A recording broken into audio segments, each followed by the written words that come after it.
The third annual Boston International Kids Film Festival begins Friday, November 6th. To tell us what's on the schedule is the Executive Director of the Filmmakers Collaborative, Laura Azevedo. Thank you very much for being with us, Laura. Thank you for having me. So take me back a few years. How did this idea come up? So the Filmmakers Collaborative has actually been around for about 30 years. And 3 years ago, we decided to start using the expertise of the filmmaker members and sharing them with students who are now using media all day, practically every day, in school and out of school. And so that was the beginning of the Boston International Kids Film Festival, where we show 3 days of films for, by, or about kids. And what that means this year is that Friday night we're showing Friday night, Saturday afternoon, and Sunday afternoon, we show films that are student-made from all over the world. And the rest of the time, we show independent films that are appropriate for kids of all ages. I'm sure you got quite a range, because you got things that are for almost toddlers, and you have things that are really for kids that are, you know, almost on their way out of high school. We do. The 10 and under block is actually new. The first 2 years we didn't offer much for them, but this year we very deliberately wanted to include them, and we have a block of films on Saturday morning that are animations. That goes from 10 to 12, and the kids are going to watch animations and then participate in an animation workshop where they'll learn a little bit about what goes into making what they had just seen. What's the importance of a film festival like this? Because, you know, when I grew up, we had cartoons on TV, but today, you know, not only do you have TV, your parents, they've got the internet. You know, you can find all kinds of things, good things. Right. So why have a festival?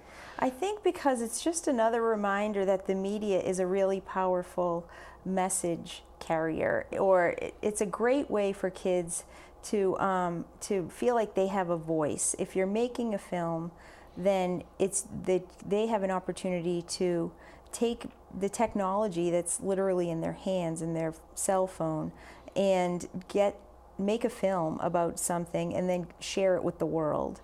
And why have a festival? It's to sort of remind them that it's just a great medium for carrying messages. Well, you're not just going to show things that young kids have made, but you're going to have workshops to help them make some new stuff. Yeah, we are. We're going to, as I said, the animation workshop. We have a GoPro workshop. I know a lot of kids love playing around with GoPros now and making movies with them. We have a workshop that's for parents. It's a social media workshop. Just, you know, trying to get them to get their head around everything that their kids have access to online. We also have a workshop called Media Girls, which we're really excited to have for the first time this year, and that's all about teaching tween girls, or tweens in general, to closely watch the messages that they're being bombarded with, basically, online, and be sort of good consumers of what they're seeing. This is taking us into the waters of media literacy here. It is, and that's good, because that's what we hoped. We have other films throughout the weekend. One boy has food allergies, and so he's 12 years old. He made a film about what it's like to be to have food allergies. Around that film, we're going to build a discussion about food allergies. And again, that's media literacy, because it's showing that you can take any topic, and by using the media to really study it, they're getting that much more out of it. And if by making a film, they'll need to do research on the topic, they'll need to write about it, they'll need to interview people, they'll need to learn how to collaborate. And so media literacy is definitely part of our overall mission.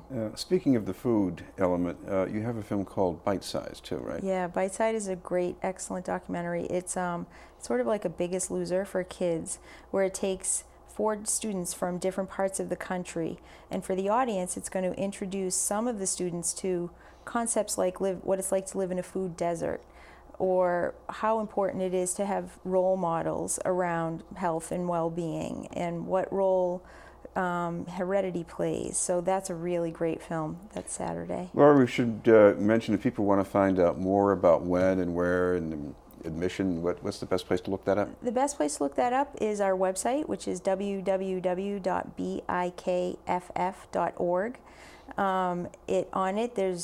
It shows that tickets are about $12 each, and we have some scholarship opportunities as well. So for more information on those, they should go to the website and reach out, because we really want to spread the word.